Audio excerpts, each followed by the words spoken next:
Hello everyone, welcome to today's session.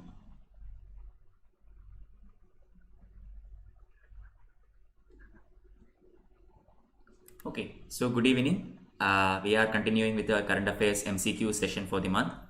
Alright, so we have started from January 2020 onwards and we have reached up to July yesterday.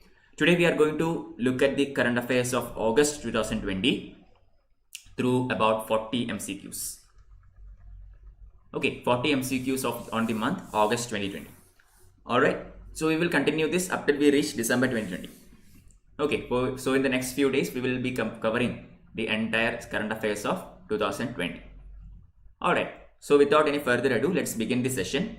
Before that, as usual, let me speak about Unacademy. Unacademy is India's largest learning platform, okay, and it offers you a wide variety of contents. Okay, so why should you go for Unacademy subscription? That is what is being explained here. Okay, because we have daily live classes where you can chat with the educator, you can get a on classroom kind of experience, you can clear your doubts. Okay, then you have live quizzes and tests which will help you to evaluate your own preparation.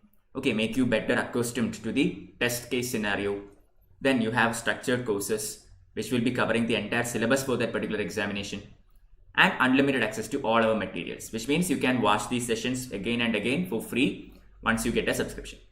Okay, both recorded sessions as well as live sessions. So moving on, in order to get all these things, first thing to do is download Unacademy Learning app. Download this app from Google Play or App Store and start an account. That's the first thing to do.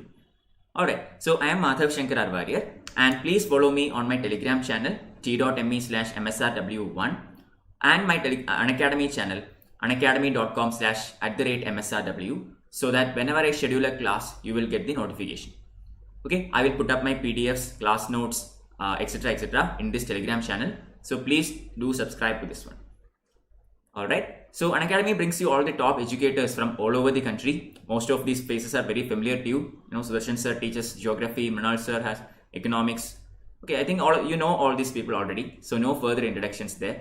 So the UPSC CSE package of Unacademy basically offers you the following things. Okay, all our GS papers are there: polity, history, current affairs, economy. Okay, even along with that, you get practice and strategy sessions. You get answer writing courses for mains. Okay, so basically it will cover everything from prelims to interview.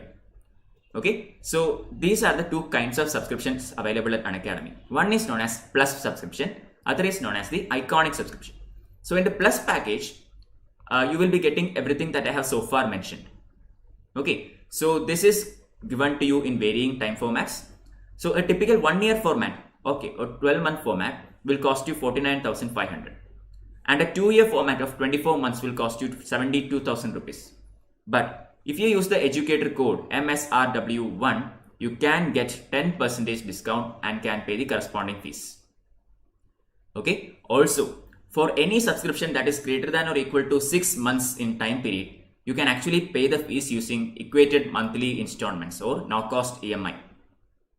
Alright, this facility is also there at Unacademy. Regarding the other kind of subscription, this is the Iconic one. So over and above the Plus package, Iconic package provides you with extra benefits. For example, personal coach or a personal trainer, which means basically a one-to-one session with the educator, which will be really useful for you, your preparation, etc. Okay, then daily main sensor rating practice, study planner sessions, personalized feedback sessions. Okay, these are the attractions that come in the Iconic package. Here there are 3 time formats: 1 year, 2 year and 3 year. Okay, a 1-year package here costs you 69,500. Again, if you use the code MSRW1, you can avail 10% discount and can pay only 62,550. Alright, now last but not least, regarding the optional courses, these are the packages available. Okay, Unacademy brings you almost all the optionals that are put forth by UPSC. So choose one according to your own likings and grab a subscription from Unacademy. So here a typical 1-year subscription is 27,500. 2 years it costs you 40,000. But again, using the code MSRW1 will fetch you 10% discount. Also, there are plenty of free contents in Unacademy. Okay, free videos, free contents. Okay, so in order to unlock them, you need to provide a code. There also you can use the same thing, MSRW1. Fine. Now, regarding the Unacademy Compact. So one edition, there are two editions of Unacademy Compact. One edition was completed, a fortnight ago. The next edition is coming up this Sunday, that is day after tomorrow. Be ready for this. It is an all India level quiz on December 20th, 11 a.m. Okay, we have 45 questions, 45 minutes, 60 questions, 13 combats.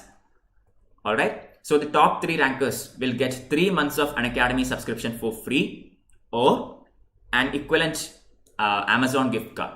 Okay, equivalent amount of Amazon gift card. The rankers 4 to 150 will be getting rupees 1000 Amazon voucher. Alright, so attractive prices are awaiting you. Grab it. Our UPSC CSE exam prelims next year is on June 27th. I hope you know about this. There are barely 6 months left, and Unacademy has started a 6 months GS program concentrating on prelims. Okay, and this has started on 15th of December, about a couple of days back. You can still join this. These are the benefits: complete syllabus coverage, prelims test series, 500 hours classes, free PDFs. Okay, and India's top educators are taking the classes. You can see the images now. Okay, so these are the other batches available for 2022 and 2023. All these batches are in 3 language formats. One is bilingual, which is basically a mix of Hindi and English. Then you have Hindi alone and then English alone. Okay, so grab one according to your own choices and needs and start attending the classes. Okay, so please look into my Unacademy channel to watch my free videos, unacademy.com/@MSRW. Use the code MSRW1 to unlock these contents. Alright, so moving on, we have reached the beginning of today's quiz. 40 questions, 40 MCQs based on the month of August. Okay, we are doing 1 month per day. We started on January 2020. Now it is August. I hope you came revised. Okay, so first question is on the board. In 1948, Government of India signed Treaty of Accession with ruler of Kashmir to provide Kashmir protection from Pakistan's aggression.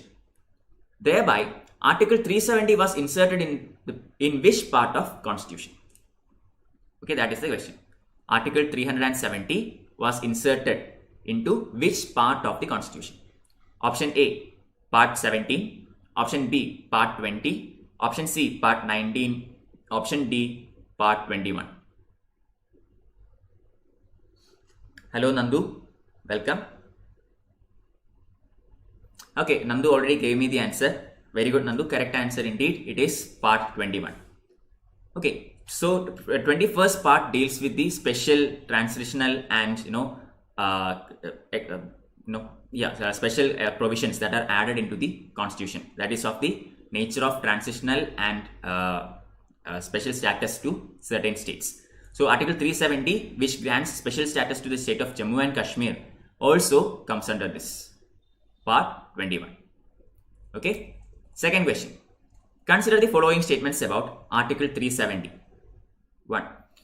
It gave powers to Jammu and Kashmir Assembly to define permanent residents of the state, their special rights and privileges.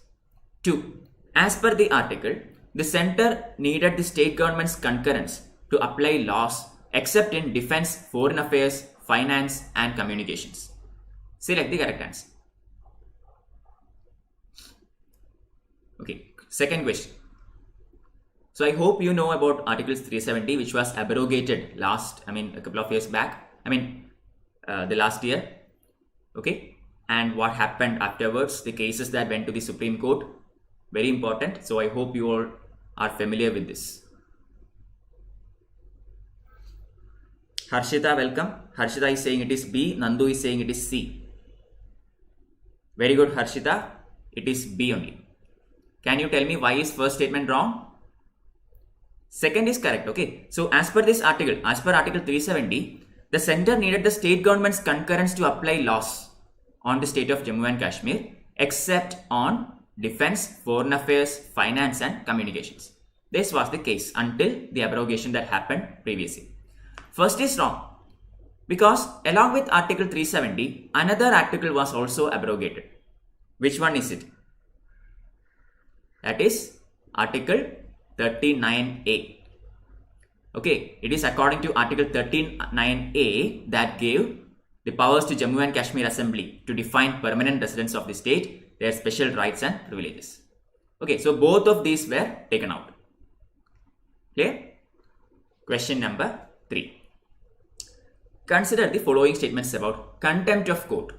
Okay, contempt of court. Very recent issue, Prashant Bhushan case and all. I think you know this. Anyway, let's see. Contempt of court is one of the reasonable restrictions on freedom of speech and expression under Article 19, subsection 2. 2. Article 215 of Constitution conferred on the Supreme Court the power to punish contempt of itself. Select the correct answer.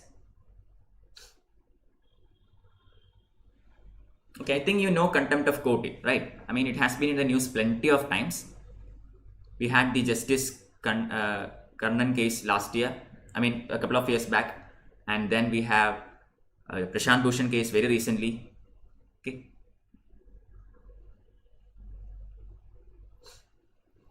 Any guesses? I will give you, for each question I will give you some 10 to 15 seconds, okay? By that time, please put the answer and we will move on like that.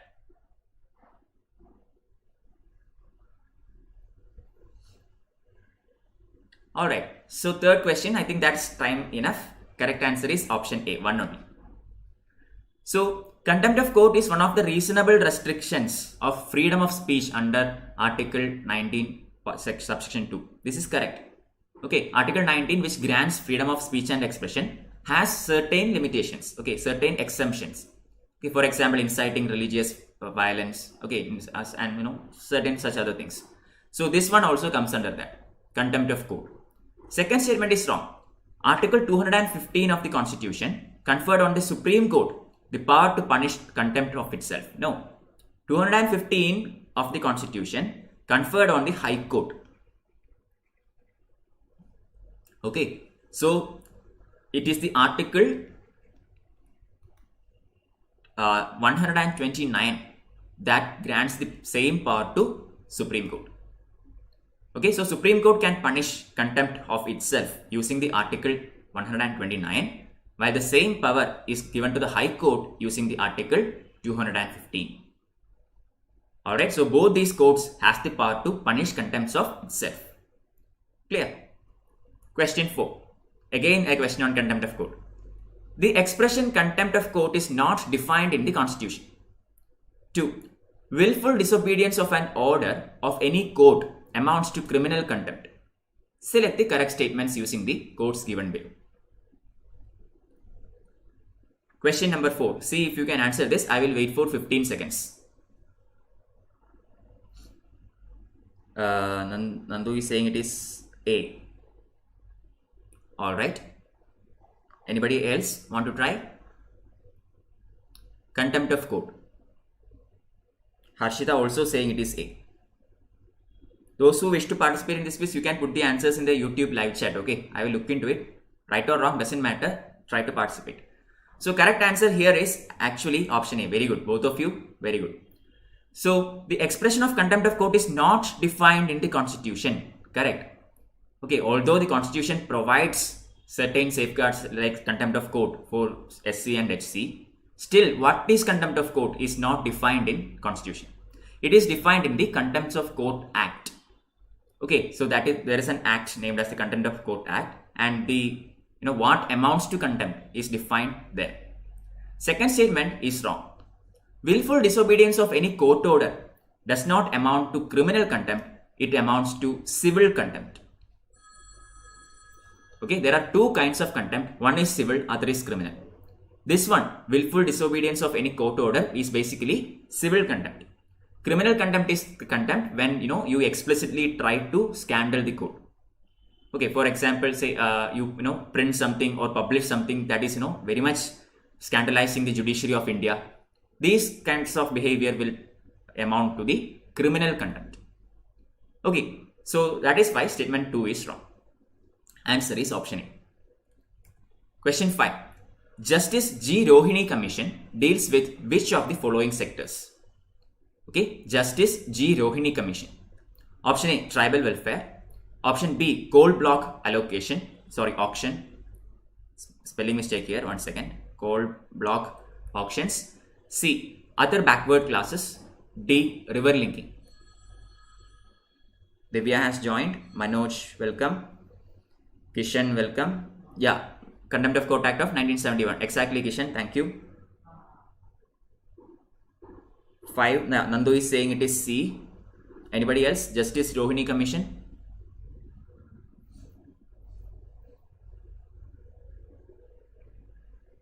Only one answer. Okay, I think I will explain. Yeah, correct answer indeed, Nandu. Very good. It is OBC, other backward classes. Okay, so basically, Justice G. Rohini Commission deals with looking into how subcategorization of other backward classes. Okay, I mean we have now SC is there, ST is there, OBC is there. Okay, and such classifications and reservations are given to them. But within the OBCs, there are plenty of sections, subcategories. Okay, and a recent report says that not all the subclasses of OBCs are getting adequate benefits of the class reservation. Okay, some of the classes within the OBCs are actually not getting the benefits of this kind of reservation. So Justice G. Rohini Commission deals with looking into subcategorization within other backward classes or OBCs. Fine. Question 6. Consider the following statements about Mandal Commission. Very famous commission, one of the landmark commissions in the 20th century. Okay, Mandal Commission. 1. The mandate of the Mandal Commission was to identify socially or economically backward classes to address the caste discrimination. 2. In the Mandal Commission report of 1979, a dissent note by the member L.R. Naik proposed subcategorization in intermediate and depressed backward classes. Select the correct statements. 6th question.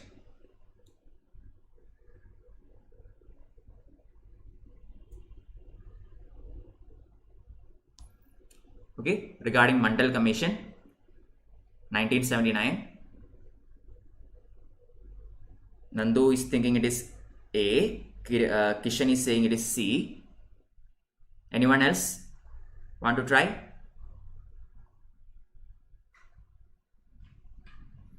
Okay, I think now I will explain it. Correct answer is actually B. Okay, it is not neither A nor C. It is B.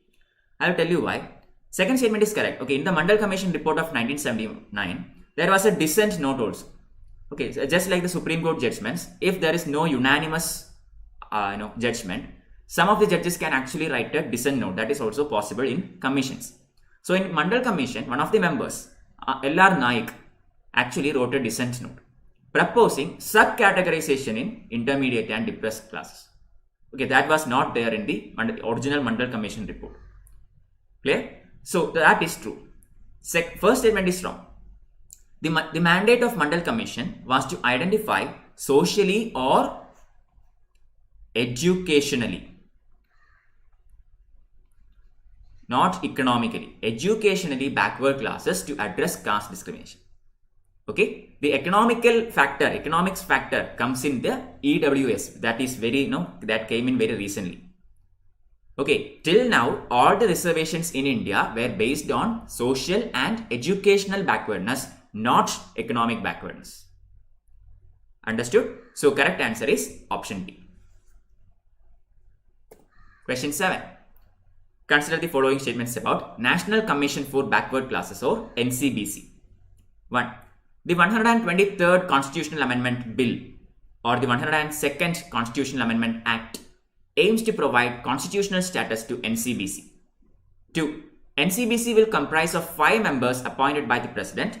Their tenure and conditions of service will also be decided by the President. Select the correct code.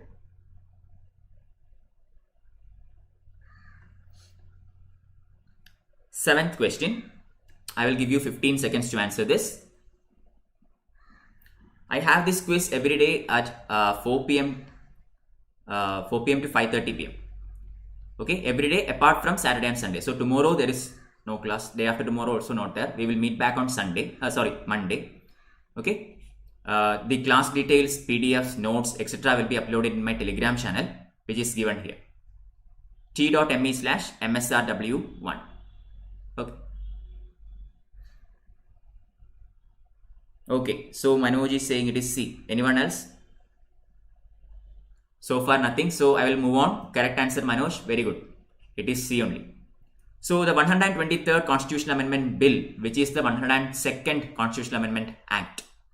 Be very careful here. Okay, the bill number and the act number will be different. Why? Because some of the bills were actually never passed. Okay, for example, the NJAC, although it was passed, was cut down by Supreme Court. Okay, sometimes that too happens. Clear? So be very careful. It is the 123rd Constitutional Amendment Bill and 102nd Constitutional Amendment Act, which aims to provide constitutional status to NCBC. Okay, second one, NCBC will comprise of 5 members, all of them appointed by the President, and their tenure and conditions of service will also be decided by the President. Do read into it. You have to study this in depth.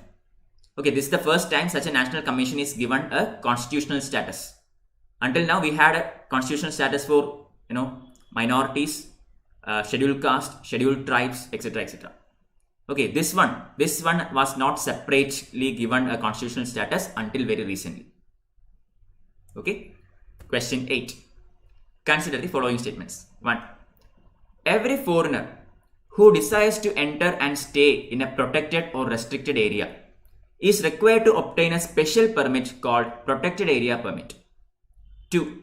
Inner Line Permit is British era regulation under the Bengal Eastern Frontier Regulation Act of 1873 for Crown's own commercial interests.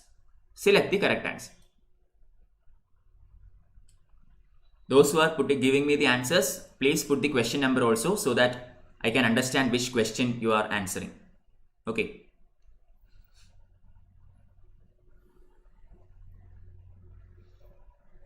I will wait for some 10 to 15 seconds. Okay, Kishan is saying 8 is C. Manoj has no idea. Fine. Anyone else? Alright, I will explain. So correct answer is neither. Okay, it is actually B. 2 only. So I think you know what inner line permit is, right? Inner line permit, I hope you know this. Inner line permit is some kind of restriction that is put on particular states to preserve the indigenous tribes and indigenous people of that state. Okay, indigenous culture of that state. So if for example in India, certain states such as Tripura, okay, or maybe Mizoram, these kinds of states has inner line permit, which means what? We cannot, Tripura had earlier, Arunachal Pradesh has it now. So we cannot enter this state without acquiring this permit. That is the condition. So this is correct. Inner line permit was actually introduced by Britain based on the Bengal Eastern Frontier Regulation Act to protect Crown's commercial interests. Okay, this was the idea, but it was later followed by the independent India also to protect the natives or indigenous culture of that particular state. First statement is wrong. It is saying every foreigner who desires to enter and stay in a protected or restricted area is required to have a special permit called Protected Area Permit. Okay, so inner line permit is basically for domestic citizens, for Indians. Okay, I am from Kerala, so if I have to go to inner line protected state, inner line permitted state, I need to have this ILP or inner line permit. But for a foreign citizen to enter the same area, he has to have something else. This is known as Protected Area Permit or Restricted Area Permit. Okay, but this is not there for every foreigner. There is one exemption, that is a citizen of Bhutan. Okay, Bhutanese citizens can enter without having a Protected Area Permit. For every other foreign citizen, this is a must. Clear? That is why first statement is wrong. It is saying every foreigner. No, every foreigner except Bhutanese. Fine. So question number 9. Consider the following statements about 6th schedule of the Constitution. 1. The council in the 6th schedule is creation of state legislature, while in the 5th schedule it is the product of constitution. 2. They receive funds from consolidated fund of the state to finance schemes for development, health, education, roads, etc. Select the correct statements.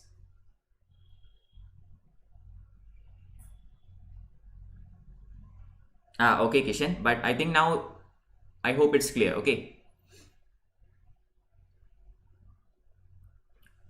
So 9th question, this is more like a static question.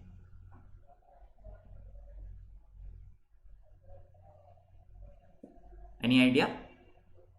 Regarding the 6th schedule of the Constitution.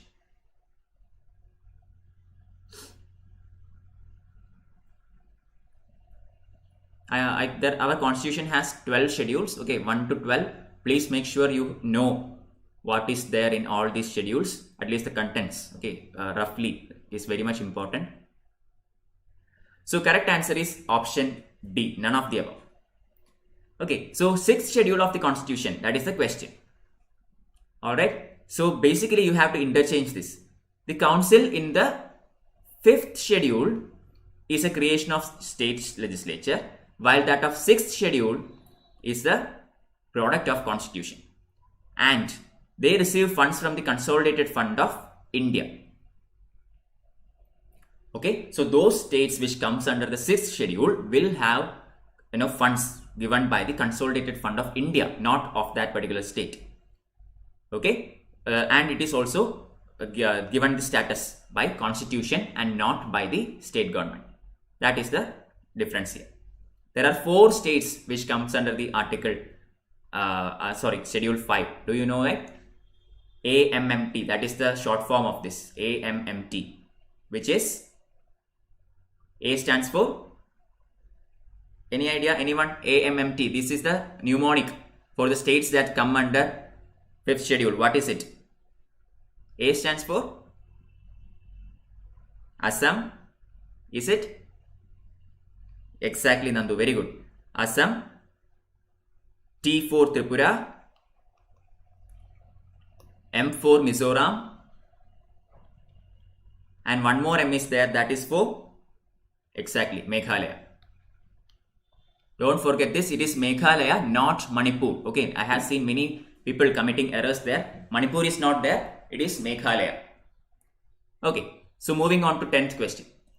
Consider the following statements about National Recruitment Agency. Okay, NRA. This is a very recent thing that happened, okay, a couple of months back. 1. NRA will conduct the common eligibility test for recruitment to gazetted posts in government and public sector banks. 2. CET or the common eligibility test will be held annually with different CETs for graduate level, 12th pass level and 10th pass level to facilitate recruitment to various vacancies at various levels.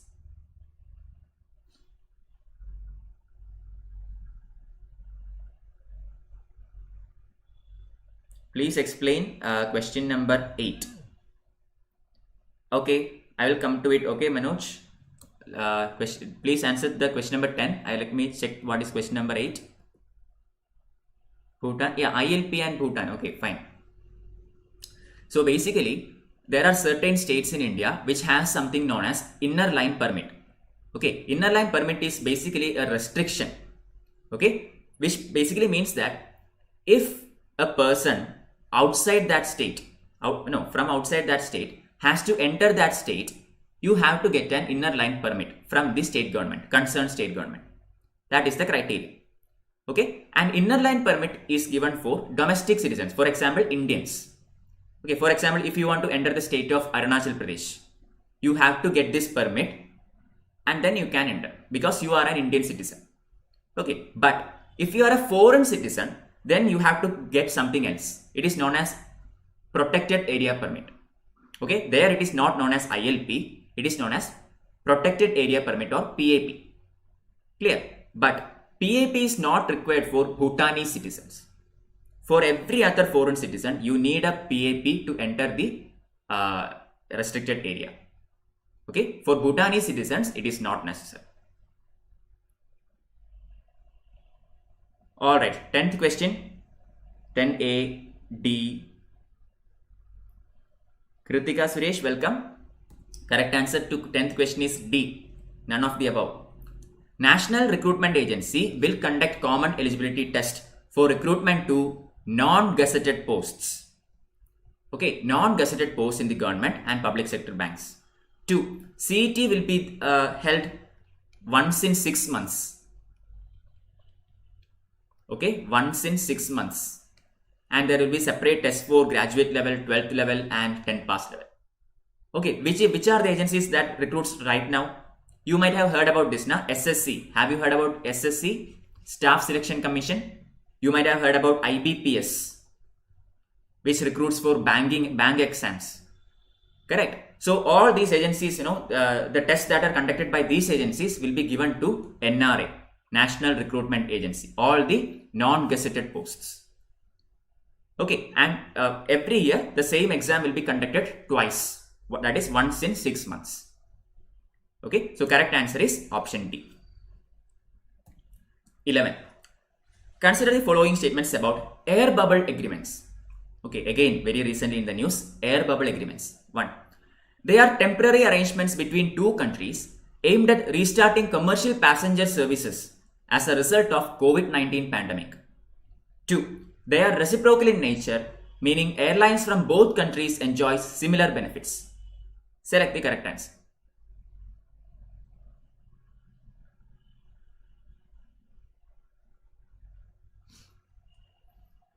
Question number 11. Air bubble agreements.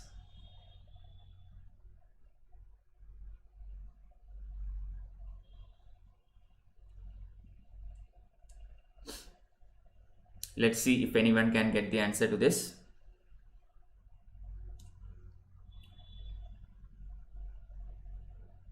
Okay, I think I will tell you the answer. It is option C. Both are true.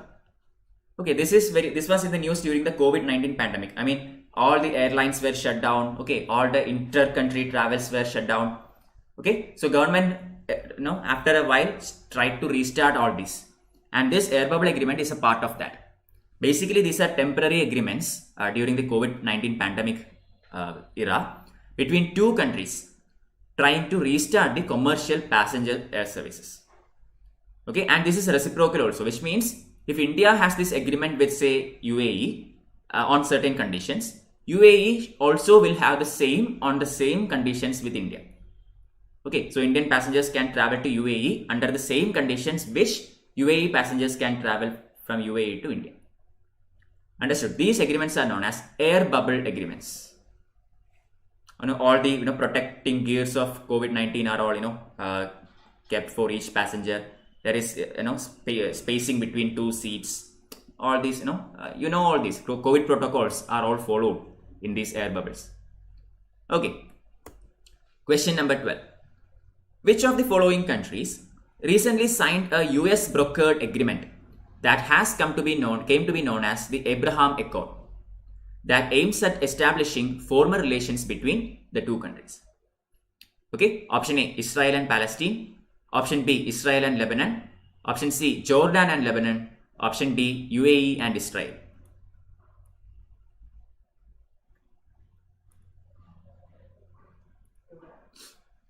Okay, Nandu has already given me the answer. It is Nandu is saying it is D. Anyone else? Abraham Accord. Manoj also saying it is D. Very good. Okay, I got two answers, so I am moving on. Correct answer is indeed UAE and Israel. Okay, so this was brokered by United States of America, and they brought in Israel and United Arab Emirates together. Alright, so I would like to give further explanation to this answer, but the next question is also regarding Abraham Accord. Okay, so I am not going to explain it here. I will explain it at that question. Question 13. Consider the following statements. 1. Through Abraham Accord, UAE will become the first Gulf country to establish diplomatic and economic relations with Israel. 2. UAE becomes the second Arab nation to recognize Israel after Jordan in 1994. Select the correct statements.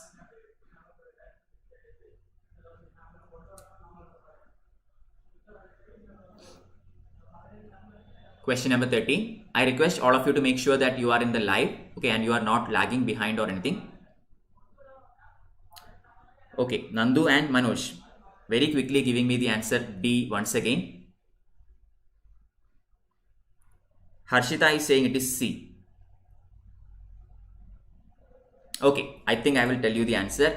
It is actually A only. Okay, so first statement is correct. Through the Abraham Accord, United Arab Emirates will become the first Gulf country to establish diplomatic and economic relationship with Israel. That is actually true. What are Gulf countries? Gulf countries are those countries which are bounding the Persian Gulf. Okay, so UAE is the first country in the region to have both economic and diplomatic relationship with Israel.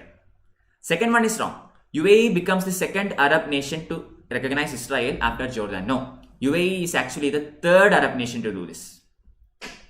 Okay, Jordan is second.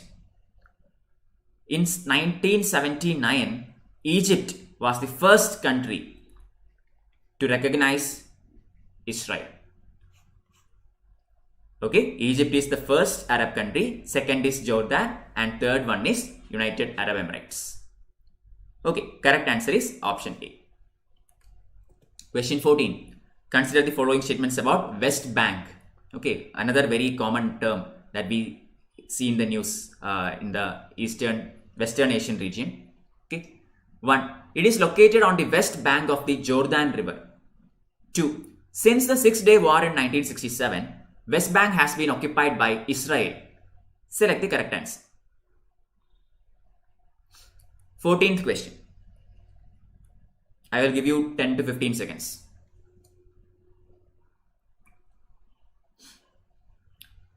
Okay, Manoj is saying it is C. Both are correct. Nandu is saying it is B. I got 2 answers. Harshita is going for A. 3 people answered and all of them are, alag answers. Kishan is saying C. Yeah, so correct answer is indeed C. Okay, C only. Both are true. It is located on the west bank of the Jordan River. Yeah. Okay, that the name of the river that flows in this region is also named as Jordan River. Okay, so basically West Bank is located surrounded by Israel and Jordan. Okay, so west, north and south is surrounded by Israel. Eastern side is surrounded by Jordan. Okay, that is the position of West Bank. Okay, second one is correct. Since the Six-Day War in 1967, West Bank has been occupied by Israel. There has been certain Palestinian houses in the West Bank region. Okay, and recently, again, United States of America has managed to bring in some peace between Jordan and Israel, making sure that Israel will not invade or evacuate the Jordanian people or Jordanian claim on this land. Okay, so read about it. Israel-Palestine issue is, very historic issue starting in 1948. Okay, so make sure you read about it and you get the whole story. Okay, what is West Bank? What is Gaza Strip? Okay, question number 15. Consider the following statements about Certificate of Origin, CO. 1. A Certificate of Origin is an important international trade document that certifies that goods in a particular export shipment are wholly obtained, produced, manufactured or processed in a particular country. 2. They solely declare the nationality of that product. Select the correct answer.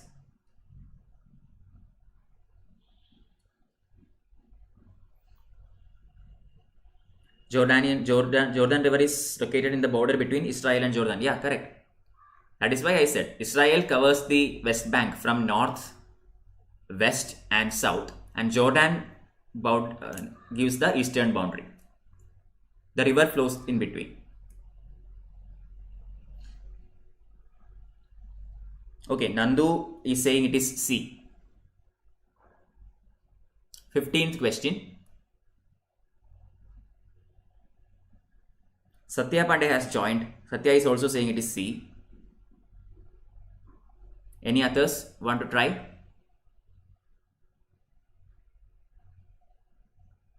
Okay, this is the first time you are listening to this topic. Fine. Okay, I will tell you. Correct answer is option A, 1 only.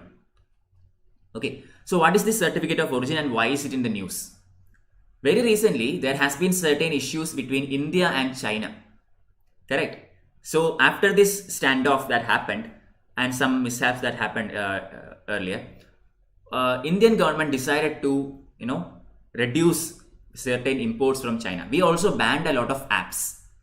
You know that, right? PUBG, etc. were banned. TikTok, for example, was banned in India because it has something to do with China. Clear? So, certificate of origin is basically an international document, an important document, which tells you about from where that particular product is originating. Okay, that is why CO is in the news. So, statement 1 is correct. This is the definition of certificate of origin. Second statement is wrong because they declare the nationality of the product and also talk about the content of that product. What are the contents of that final product? That is also mentioned in a certificate of origin. Okay, only after providing a valid certificate of origin in the customs department can an import be placed into a country. Okay, for example, if India is importing certain, for example, say a company in America is exporting something to India. Okay, if its export has to be brought into Indian market, they have to provide this certificate of origin to the Indian customs officers. Okay, if they do not do this, the customs officers can block this export to India. Understood? So the document will have both the nationality and the content of the good. Question 16. Consider the following statements about direct tax. Very simple question. Direct tax. 1. It is a tax where the incidence and impact of taxation falls on the same entity. 2. It is termed as a regressive tax because the proportion of tax liability decreases as an individual or entity's income increases. Select the correct statements. I request to all of you to make sure that you are watching this live and you are not lagging behind.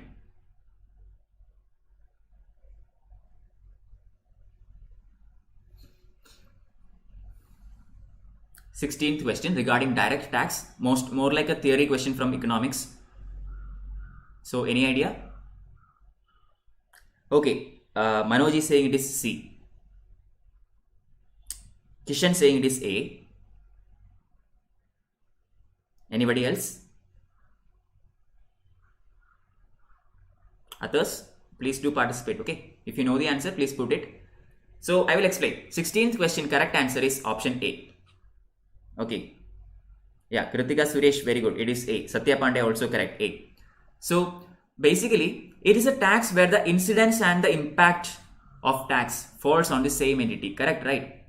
Those who, for example, income tax is a direct tax because the incidence of the tax is on that person and the impact of tax is also on that person. Okay, both incidence and impact are in the same person. So it is a direct tax. Second statement is wrong. It is termed as a progressive tax. It is not regressive, it is progressive because the proportion of tax liability increases as an individual's or entity's income increases. Okay, for example, say up to say 10 lakhs. This is an example, okay? This is not the actual number. This is simply an example. Up to rupees 10 lakhs, the tax rate might be say 5%. This is an example number, not the right number. Okay, so 5%. If the person's income is between say 10 lakhs and 25 lakhs, then the tax rate will be say 7%. Okay, between 25 lakhs and 1 crore, it will be say 10%. So as the income increases, the tax rate also increases. This is known as progressive taxation. Okay, so the direct taxes are progressive in nature. It will increase as the individual's income increase. Okay, question number 17. Consider the following statements about Export Preparedness Index Report 2020. EPI. 1. CII in partnership with the Institute of Competitiveness released this index. 2. It is a data-driven export to identify the core areas crucial for export promotion at the subnational level. Select the correct answer.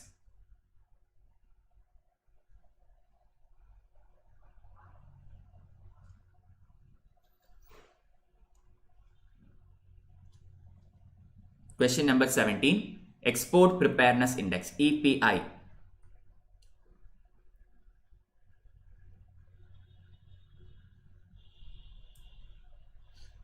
I think this is a difficult question. You may not know about this export preparedness index. I will give you the answer. It is actually option B only, okay? Because it is actually prepared by Niti Aayog. Niti Aayog, in partnership with Institute of Competitiveness, released this particular report, Export Preparedness Index 2020. Basically, it is a data-driven effort to identify the core areas crucial for export promotion at subnational level. Okay, that is the objective or that mandate of the Export Preparedness Index report. Okay, looking into how you can promote the export sector of India at subnational levels. Clear? That is why statement 2 is correct, 1 is wrong. Question 18. Consider the following statements about India's status in agricultural export. 1. India exports 70% of its commodities and agricultural products exports to nearby geographies, including the Middle East, Africa, and Asia Pacific. 2. India ranks 13th in the world in agricultural exports despite being leading producer of milk, bananas, mangoes, etc. Select the correct answer. Lipsa has joined us. Welcome, Lipsa.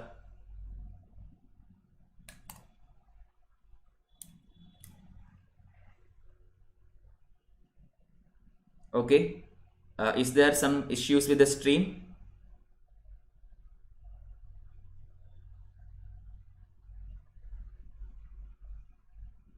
Okay, question number 18. Alright, I got one answer. Kishan is saying it is D. Okay, anyone else? Mamta, welcome. Good afternoon. Harshita is saying it is B. So what is the answer to 18th question? It is actually neither of those. It is C. Both are correct. Okay, India exports 70% of its commodities and agricultural products to nearby geographies including Middle East, Africa, and Asia Pacific. This is correct. Only 30% of Indian agricultural exports are exported to United States of American countries and Europe. Only 30%.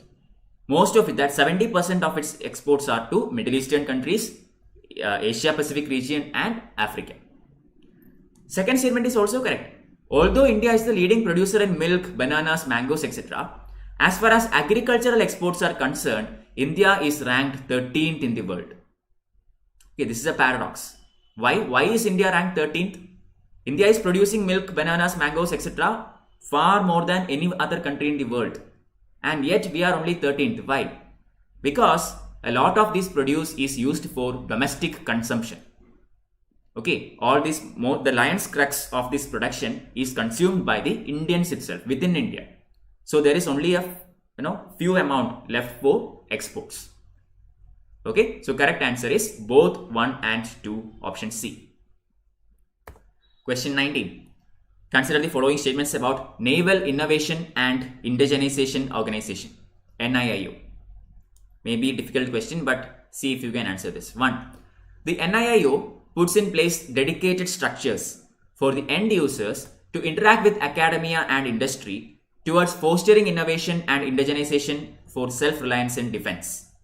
2. It was accompanied by a compendium of Indian Navy's indigenization perspective plans titled Swavalamban. Select the correct answer.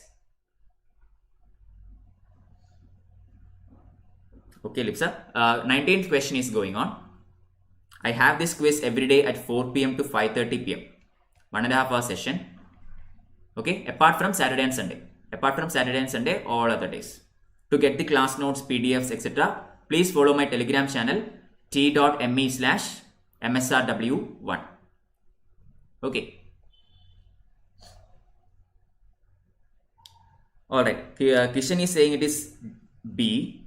Kritika Suresh is saying it is A. And the 19th question, correct answer is actually C. Both are correct. Alright. Yeah, Mamta is saying it is B. Both are correct actually. Naval Innovation and Indigenization Organization is basically which promotes end users to interact with academia and industry. Okay, a collaboration between the users, academia and industry together to bring in indigenization in or self-reliance in defense. Okay, I mean for like we can say that Atmanirbhar is supposed to be achieved in defense sector. That is the target of National Innovation and Indigenization Organization. Second is also correct. It is accompanied by a compendium of Indian Navy's indigenization perspective plans titled as Swavalamban. Correct. I mean Indian Navy is also part of Indian Defense Services. So they have come up with their own perspective plans and it is codenamed as Swavalamban.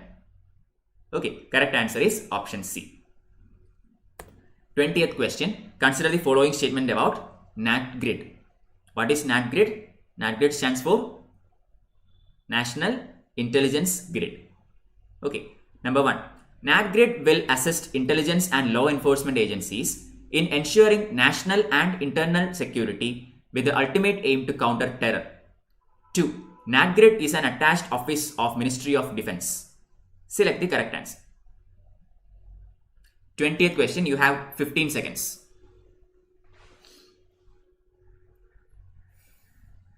National Intelligence Grid.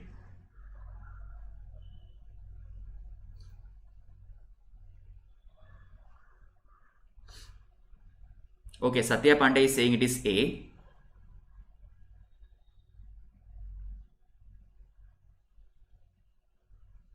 Only one answer so far. Only Satya is giving me an answer. Mamata also saying it is A.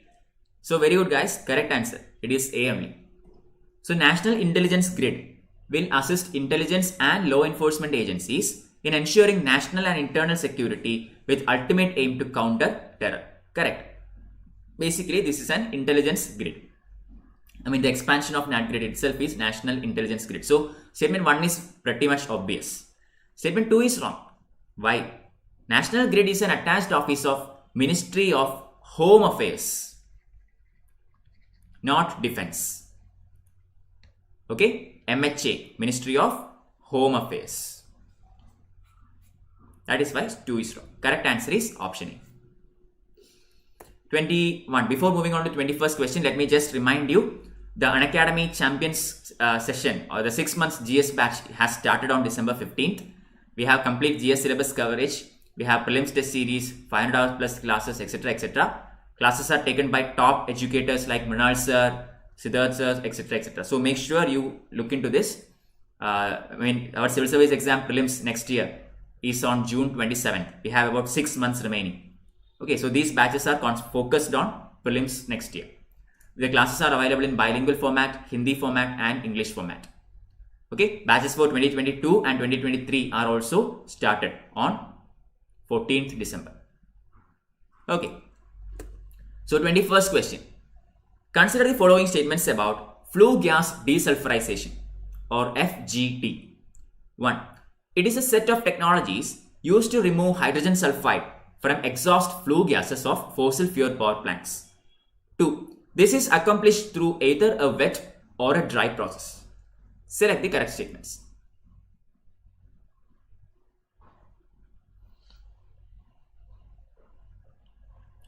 Question number 21. I'll give you 15 seconds. Flue gas desulfurization process. Okay, Mamta is saying it is C. Kritika Suresh is saying it is B. Satya also saying B. So those who said B, can you tell me why it is B? Why is one wrong? So second statement is correct. This can be accomplished in 2 ways. One is the wet process and other is dry process. Okay, so we do this desulfurization using a lime agent. Okay, so in the dry process, we basically use it in a dry state. The lime is used in a very dry state and the walls of it is covered with lime content and all. In the wet state, a lime is made into a slime. Okay, and then it is used in the process of desulfurization. Both the agent is same, lime only. First statement is wrong. It is a set of technologies used to remove not hydrogen sulfide, sulfur dioxide from exhaust of flue gases of fossil fuel power plants. Why? Why are we concentrating on sulfur dioxide? Because sulfur dioxide, when gets into the atmosphere and comes in contact with rain, okay, will form H2SO4 and will result in what is also known as acid rain. Okay, so sulfuric acid, dilute sulfuric acid is formed in the atmosphere itself during the rainy season when sulfur dioxide gas is present in the atmosphere. So, and this causes acid rain, which has lots of bad impact on the environment. So we are trying to eliminate sulfur dioxide gas from the pollutants that are expelled from power plants. That is the idea of desulfurization. Okay, so question number 22. Consider the following statements about urban forestry in India. 1. Existing availability of per capita open spaces varies from 0.81 square miles in Chennai to 278 square miles in Greater Noida. 2. Most of the Indian cities are far behind per capita forest availability in comparison to European or United States cities. Select the correct statements. Yeah, correct, Mamata. It causes acid rain. Okay. Both sulfur dioxide and some nitrogen oxides also, which will form nitric acid, dilute nitric acid, which will also have a role to play in the acid rain situations.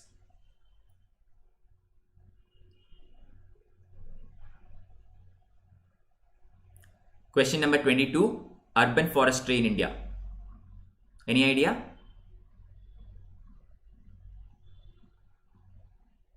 Yeah, Ranav. 7 people are online now. Ramkumar, good evening.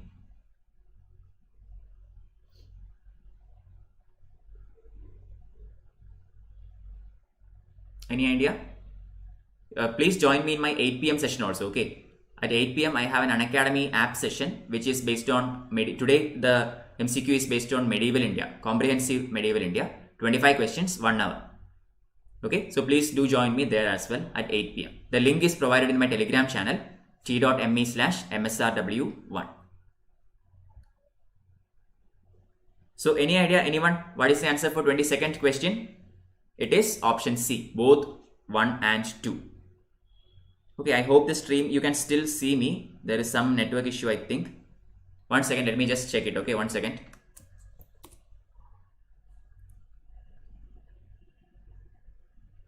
Yeah, okay, fine. Network is going on. So what is the answer? Answer is option C. Both are correct again. So existing availability of per capita open spaces varies from 0.181 square miles in Chennai to 278 square miles in Greater Noida. Okay, you might think this is the other way around, but Chennai is actually a very congested city. Okay, so the per capita open space is very less in Chennai, only 0.81 square miles. Okay, in Greater Noida, it is something like 278 square miles. Second one is actually correct. Most of the Indian cities are far behind per capita forest availability in comparison to European and United States cities. We might think this is wrong. India has definitely more forest cover than America and any European country, right?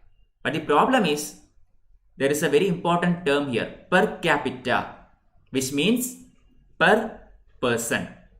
Okay, so although India has a larger area under forest, India also has a much larger population. Okay, so per capita forest in India is far less because of the number of people that we have, because of the huge population that India has. Clear? Not in absolute terms, but in per capita terms. So correct answer is option C. Question 23. Consider the following statements about Nagar Van scheme. Okay, Nagar Van scheme. 1. It envisages creating forests in all cities across the country in next 5 years with a renewed focus on people's participation. 2. Forest, once established, will be maintained by state government. Select the correct answer.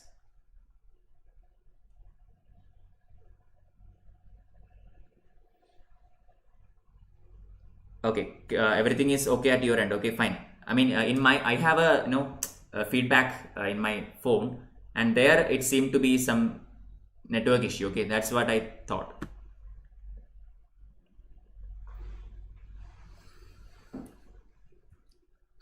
So Mamata is saying 23rd answer is C. Anyone else?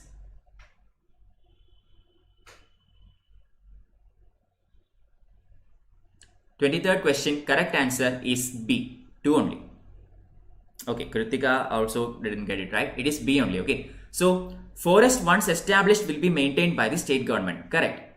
Okay, I mean the idea of Nagar Van forest is to increase urban forestry. Okay, Nagar Van. So Nagar is urban or city, and Van means forestry, forest.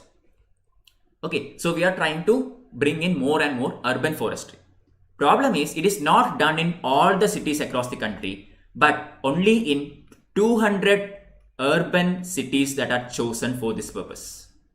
Not all the cities. We have plenty of cities in India, but this is implemented only in 200 chosen urban cities. Clear? And that is done in the next 5 years. So once the forest is set up, then it will be the duty of the state government to maintain that. Okay, so statements 2 is correct, 1 is wrong. Why is this in the news? This is in the news because there was a very recently there was an issue in Mumbai. Okay, when one of the urban forest patches was supposed to be cleared by the state government, and many environmentalists and people, protested against it, and the case went to Supreme Court and all. I think you have heard about it. That is why this particular scheme is in the news, Nagar Van scheme. Okay, question number 24. Consider the following statements about Idukki. Okay, Idukki. 1. Idukki district, known as the Spice Garden of Kerala, lies in Western Ghats region of Kerala. 2. Anamudi mountain range and Iravikulam National Park lie in this district. Select the correct answer.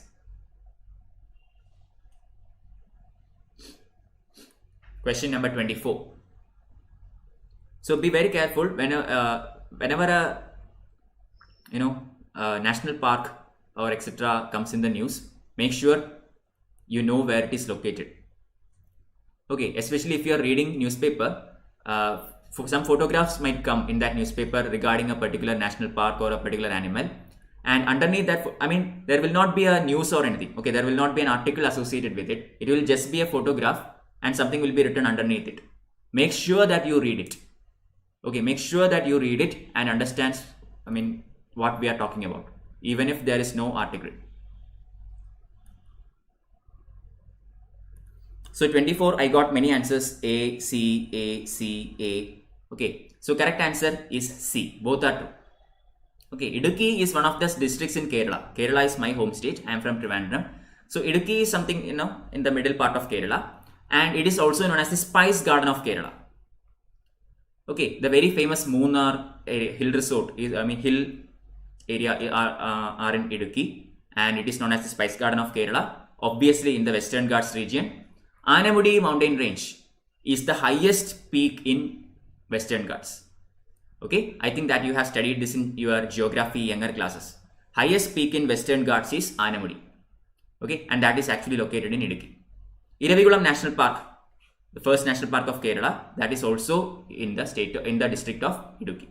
So both are correct. Alright, question 25. Consider the following statements about Geological Survey of India, GSI. Okay, 1.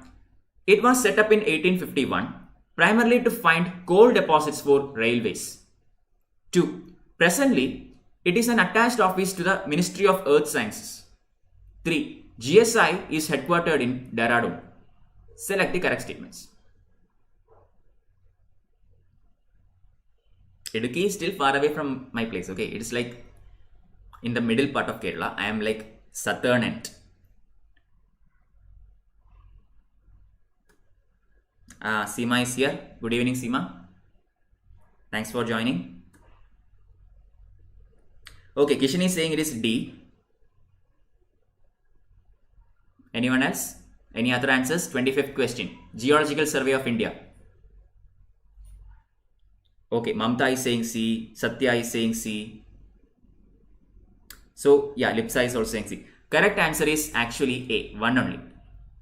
Alright. So Geological Survey of India. Geological Survey of India is responsible for producing a lot of maps in India.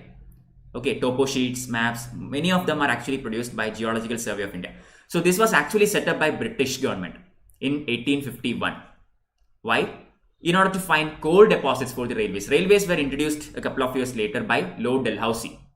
Okay, so for the railways to work, for the steam engines to work, we need coal. Okay, so we have to find coal deposits within the country. This was the idea at that time. That is why it was established. Second is wrong. Presently, it is an attached office of Ministry of Mines, not Earth Sciences. There is a separate ministry known as Ministry of Mines, and Geological Survey of India is an attached office to this ministry. Third one is also wrong. Geological Survey of India is headquartered not in Dehradun, it is in New Delhi. Okay, so answer is option A, 1 only. 26. Consider the following statements about floods in Kashiranga's ecosystem. Okay, I think you have heard about this, the Kashiranga floods. During those times, every day in the newspaper there will be a photograph of a one-horned rhinoceros standing in the middle of water. Okay, the flood is going on in the Kashiranga National Park of Assam. Okay, I think you might have seen these same photographs. So number 1, the entire area of Kashiranga is formed by alluvial deposits from the Manas and its tributaries. 2. The regenerative nature of the floods help replenish Kashiranga's water bodies and maintain its landscape. Select the correct statements. Yeah, Manoj, Kritika, Seema, all correct. Ministry of Mines. Very good. 26th question. Anyone? Any idea? Regarding how the impact of floods on Kashiranga National Park. Okay, Mamta is saying it is B. Alright. Any other answers? Kritika saying it is C. Seema saying it is B. Alright, let's see the answer. Okay, now I got 3 answers, so I'm moving on. Answer is actually B.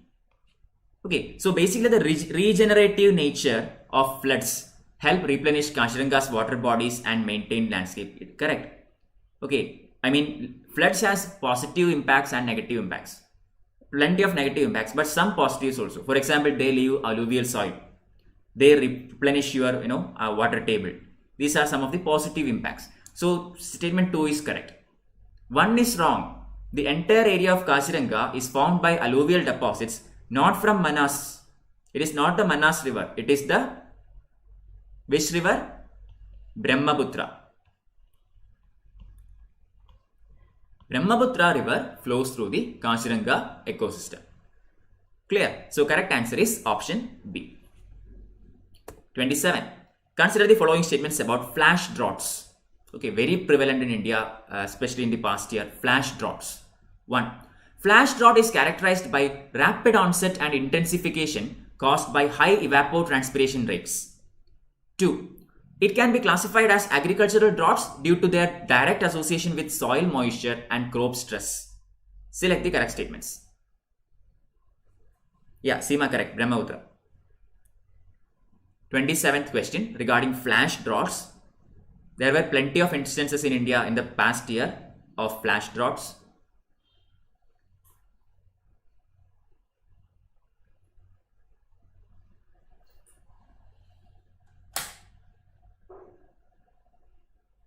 So 27, yeah, Mamta is saying it is C. Anyone else?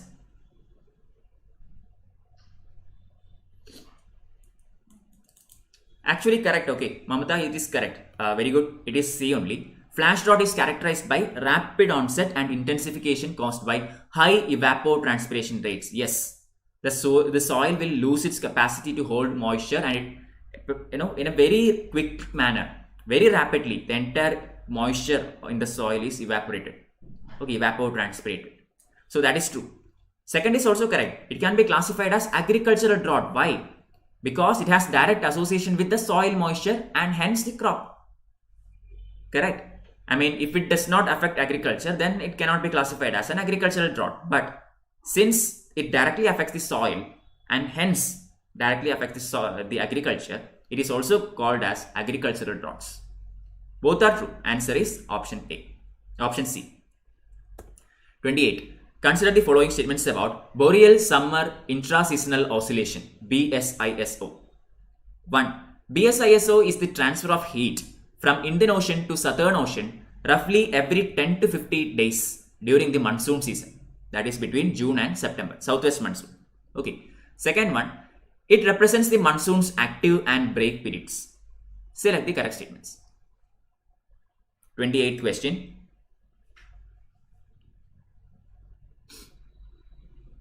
Boreal Summer Intra-Seasonal Oscillation, BSISO. So there are plenty of geographical phenomena that influences the Indian monsoon system. Okay, for example, El Nino, La Nina, Madden-Julian oscillations. Okay, so similarly, this is another one, Boreal Summer Intra-Seasonal Oscillation. Okay, so Seema is saying it is C, Mamta is going with B. Anyone else? Mamta retracted the answer. Okay, Kritika saying it is A. I will tell you the answer. It is B only. Shouldn't have retracted the answer. Okay, Mamta. It is B only. So it represents the monsoon's active period and break period. Correct. Problem is, in the first statement, there is a transfer of heat from Indian Ocean, not to the Southern Ocean, to the Western Pacific Ocean. Think about anything, any geographical phenomenon that affects the Indian monsoon, Indian Ocean dipole. Okay, or say El Nino phenomena, that is from Pacific and Indian Ocean. El Nino, La Nina, Madden-Julian oscillation, everything is between Indian Ocean and Pacific Ocean, not the southern, the other way around. Okay, so here also, Western Pacific Ocean and Indian Ocean, the transfer of heat happens over around every 10 to 50 days during the monsoon season. Clear? So in the active state, we will get more rain. In the passive state or in the break period, we will lose a substantial amount of southwest monsoon. Okay, so correct answer is option B. 29. Consider the following statements about Nairobi Convention. 1. It is a partnership between governments, civil society and private sector working towards a prosperous Western Pacific Ocean region with healthy rivers, coasts and oceans. 2. India is a party to the convention. Select the correct answer. Okay, confused Mother. Fine. Kishan is saying my option is geography, but I don't know. Okay. Doesn't matter, Kishan, just study it, okay? These kinds of news will come in the newspaper very occasionally. So you can read about it and study about it. Nairobi Convention. Anyone? 29th question. Okay, Lipsa is saying it is A. Okay, fine. Mamta also saying A. Kritika saying B. Seema Shetty saying A. So I am going to tell you the answer. It is D. None of the above. Okay, again a point for me. So Nairobi Convention. It is a partnership between governments, civil society and private sector working towards prosperous Western Indian Ocean. Okay, Indian Ocean. Where is Nairobi anyway? Nairobi is in Africa. Okay, so why would a Nairobi Convention be focused on Pacific Ocean, which is nowhere near Africa? It has to be either Atlantic Ocean or Indian Ocean. Okay, so this is basically dealing with the Western Indian Ocean. Clear? Second one, India is a party to this convention. No, India is not a party to this convention because again, it deals with Western Indian Ocean. India is in the eastern margins of it. In the Arabian Sea and all comes in the eastern side. Okay, so correct answer is option D, none of the above. 30. Consider the following statements about mangroves. Okay, 1. Mangroves are diverse groups of salt-tolerant plant community of tropical and subtropical intertidal regions of the world occurring mainly between latitude 24 degree north and 38 degrees south. 2. Sundarbans mangrove of West Bengal is largest mangrove forest in the world. Select the correct answer. 30th question is on the board. You have 15 seconds. Once again, let me remind you, we have another quiz on at 5:45 in the Unacademy app. Please be ready for that. Every content, link, code, etc. will be given in my Telegram channel t.me/msrw1. And we have this 4 p.m. session every day apart from Saturday and Sunday. Okay, 4 p.m. to 5:30 p.m. One day we will look into 1 month's current affairs, 40 questions. Today we are looking at August 2020. Monday we will look at September 2020. Okay. So yeah, 30 answer C, B, C. Okay, plenty of answers. Correct answer is option C. Both are correct. You know about mangrove forests. These are, certain particular types of forests which also acts as a barrier to various natural disasters. For example, the tsunami. Yesterday I talked about this.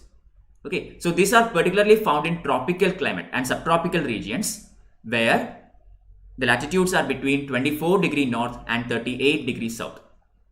Okay, of the equator.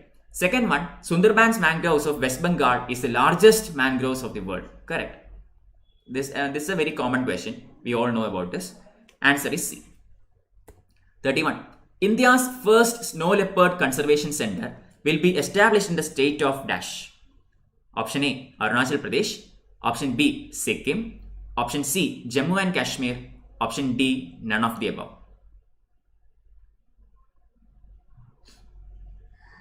25 degree north and 25 degree south. Actually, the torrid zone is between 23.5 degree north and south. Okay, and mangroves can be seen in not just the tropic regions but also in the subtropic regions. So towards the south, it is a bit more. That is why 38 degrees south and 24 degree north. Okay.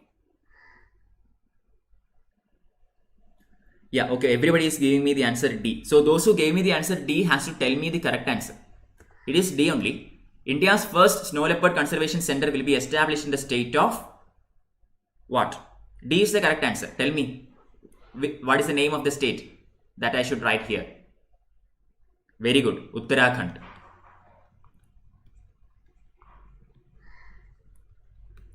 Very good. Very good. Okay. Correct answer. 32. Consider the following statements about snow leopard. Okay. Snow leopard. 1. It is a Schedule 1 animal under Wildlife Protection Act of India. Number 2. It is listed as endangered by the IUCN, International Union for Conservation of Nature and Natural Resources. Select the correct statements. 32nd question. Regarding snow leopard, choose the correct answer.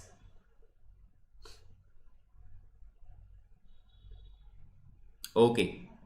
I'll give you 10 seconds.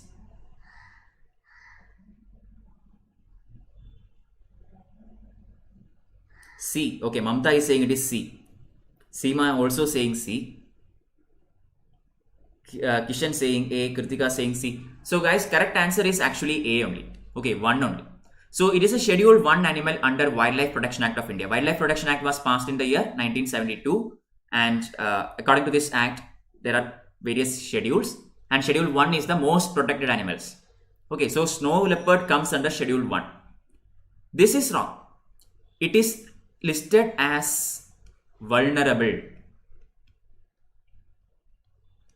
okay, by the IUCN in the Red Data book.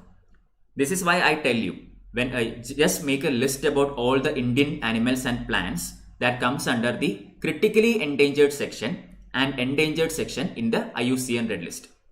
Okay, just don't care about other lists, just the critically endangered one and endangered one. Make a list about it and just read them. Okay, so once you read them about 10 times, then you will be able to identify a species that does not come under that list. Okay, so if you make a list of this, snow leopard will not appear in that list.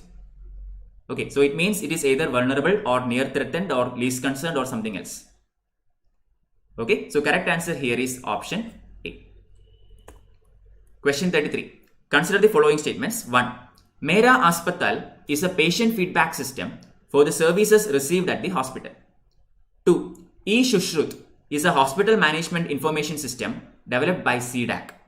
Select the correct statements.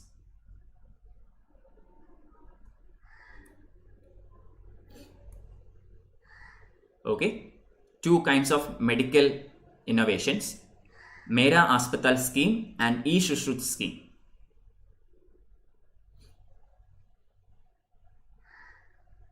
Any idea? Anyone? Okay, Mamta again saying it is A.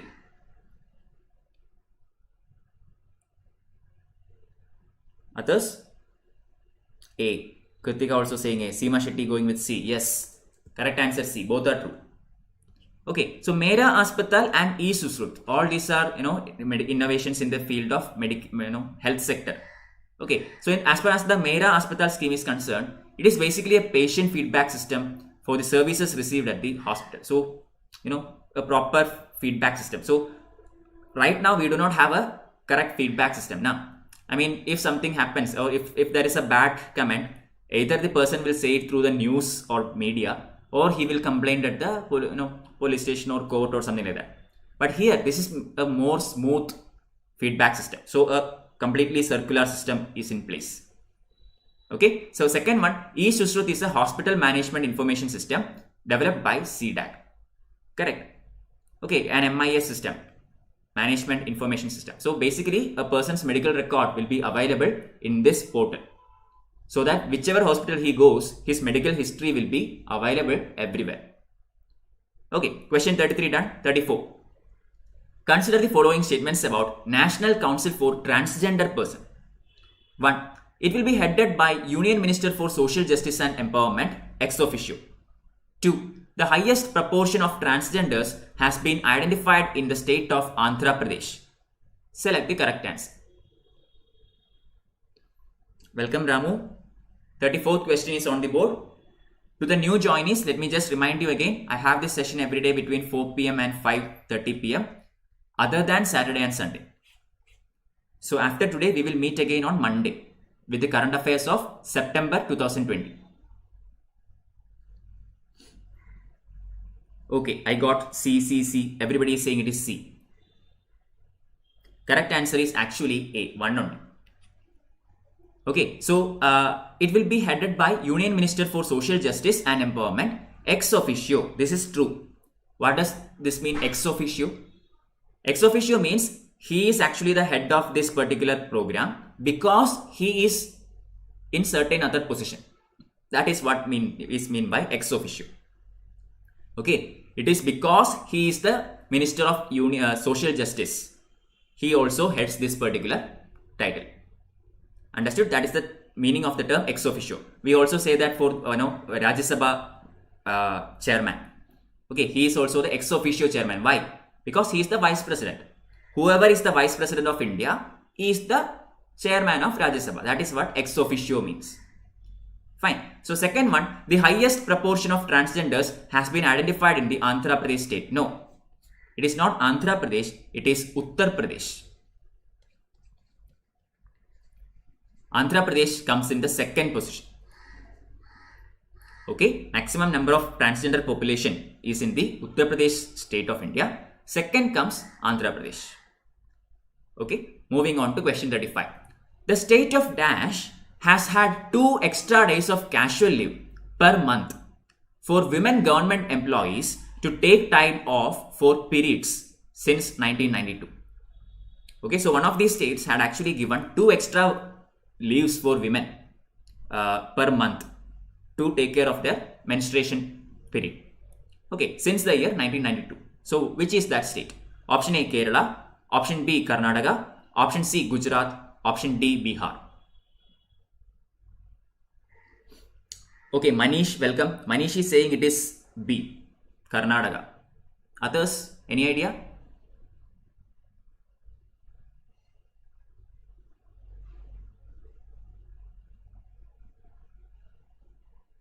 Okay, Seema is saying A, Mamta B, Ramu B. Okay, Lipsa B. Nobody got the answer so far. Yes, Kritika Suresh, very good. It is D, Bihar. It is the state of Bihar that had given 2 extra days of casual leave per month for women government employees to take time off their, for periods since 1992. Okay, it is the state of Bihar. Alright, moving on. Question number 36. Consider the following statements about International Labour Organization or ILO. 1. ILO is a tripartite United Nations agency formed in 1919 that brings together governments, employers and workers of its member states. 2. India is a founder member of ILO. Select the correct statements. 36th question is on the board. You have 15 seconds to answer this.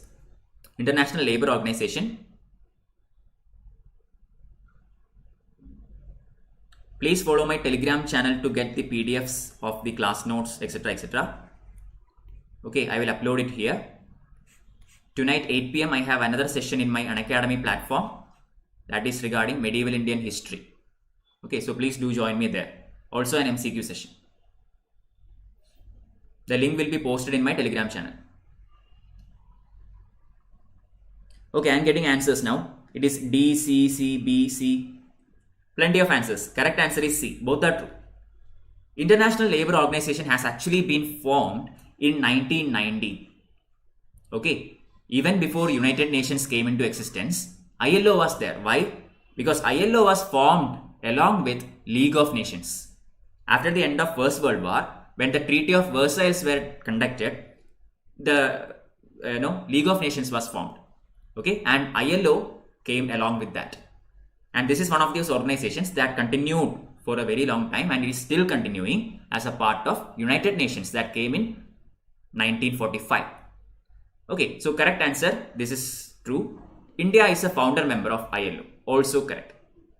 Okay, at that time, India was actually a colony of Britain, but even then, India too was a founding member. 37th question. We have only 3 more questions after this and it is done. Consider the following statements about, this is yesterday's question, Consider the following statements, okay. Number 1.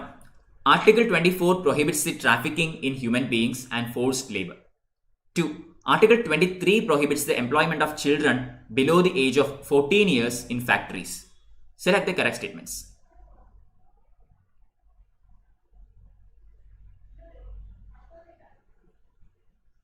Thirty-seventh question.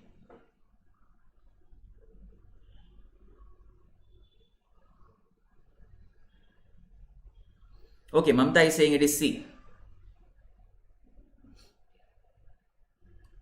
Alright. Sola Rajan joined us saying D. Satya saying D. Kritika saying D. Yeah, it is D. Okay, none of the above. Alright, none of the above. Why? Because I simply interchanged them. Article 24 prohibits the employment of children below the age of 14 years in factories. And Article 23 prohibits the trafficking in human beings and forced labor. Guys, make sure you know everything about articles from Part 3 of the Constitution. Okay, Part 3, Fundamental Rights, very important. Study every article in that section, okay, in detail. Okay, question number 38. Consider the following statements about tokamak. Okay, tokamak. 1. The tokamak is an experimental magnetic fission device. 2. The device uses magnetic fields to contain and control the hot plasma, which enables the reaction between protium and tritium nuclei. Select the correct statements. So, a very typical science question. Okay, physics question. So, let's see how many of you know this. Current affairs / science.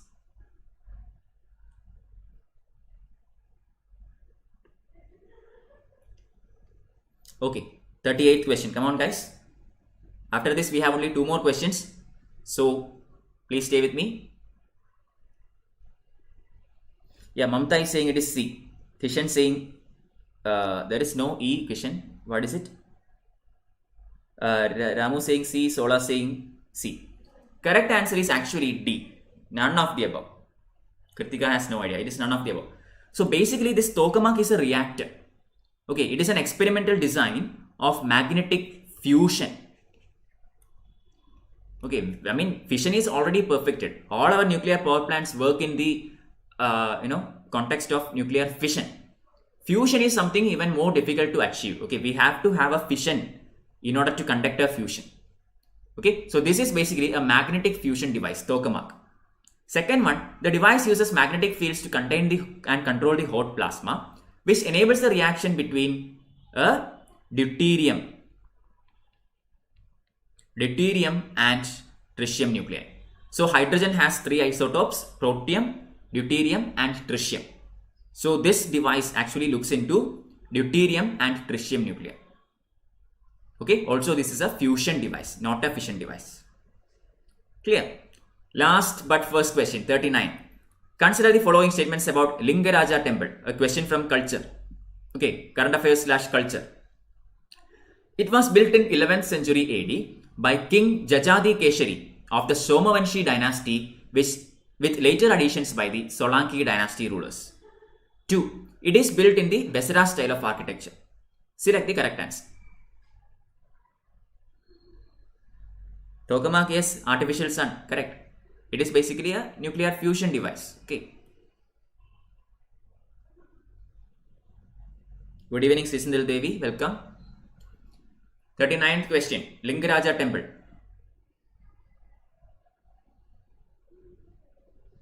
Kishan saying A. Okay. Lipsa saying A.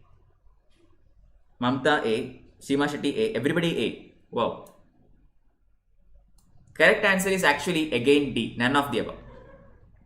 Guys, very simple question. Let me please answer this. Where is Lingaraja temple? Tell me, where is Lingaraja temple located? Where is the location of Lingaraja temple? Odisha, exactly. Yeah, Kritika, correct. So, Lingaraja temple is situated in the state of Odisha. Solanki dynasty ruled over Gujarat.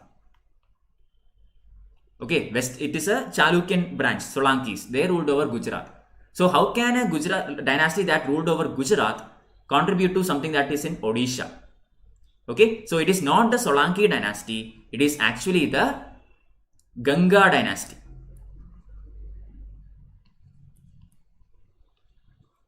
Okay, so it was built in 11th century AD by King Jajadi Keshari of Somanshi dynasty with later additions by the Ganga dynasty rulers of Odisha. Second is also wrong. It is not Vesara style. It is actually the Kalinga style, which is actually a sub-style of Nagara style. Okay, North Indian temples architecture style is known as the Nagara architecture and Kalinga is one of the sub-branches of Nagara style. Understood? So both the statements are wrong. Option D. Final question for the day. Consider the following statements about Mount Sinabung volcano. Very recently in news, Mount Sinabung volcano. 1. Mount Sinabung is an active stratovolcano in Indonesia's Java island. 2. It is prone to seismic upheaval due to its location on the Pacific Ring of Fire or the Circum-Pacific Belt. Select the correct statements. Yes, exactly. Kishan knew that. Kritika correct, Mamta correct, Ramu correct. Last question. 40th one. Anyone?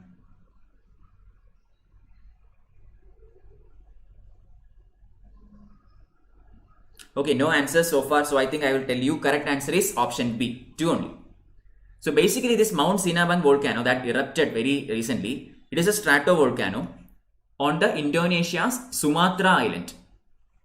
Not Java, Sumatra.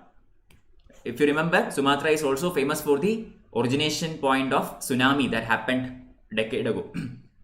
Okay, that was also in Sumatra. So this volcano is that recently erupted happened in Sumatra. Clear? Second is correct. There are plenty of volcanoes in the Pacific Ring of Fire or the Circum-Pacific Belt because it is a plate boundary, a seismic plate boundary. Alright, that is a static geography thing. Please read about it, the different oceanic and continental plates, and you will understand that. Alright, so thank you for joining. Please do come back again on Monday 4 p.m. same time. I will post the link in my Telegram channel t.me/msrw1. If you like my video, please share this link with your friends also and like, share and subscribe to this one. Use my code MSRW1 to get 10% discount on Unacademy subscriptions and also to unlock free contents in Unacademy. Plenty of free contents are available. To unlock them, you need an educator code and you can provide this MSRW1. Okay, so I will start the 5:45 p.m. app quiz very soon and there is an 8 p.m. quiz on Unacademy platform. Both the link will be provided in the Telegram channel. Okay, thank you everyone for joining. See you all on Monday. Bye bye.